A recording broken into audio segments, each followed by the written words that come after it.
boxes.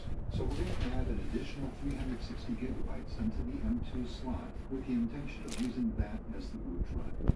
In a future video, I'll show you how to clone the disk. Which comes with terabyte hard drive for the power cord. including the This is power cord. This one is the power cord. Two battery cells.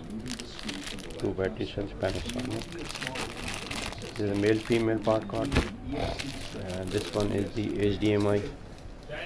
No, audio video cable. Remote control. As you'll be exposing the insides of the laptop to install the SSD. Lens covering.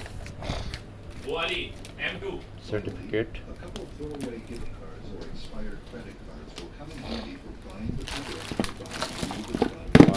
1, 2, 3, 4, 5. You'll first want to remove the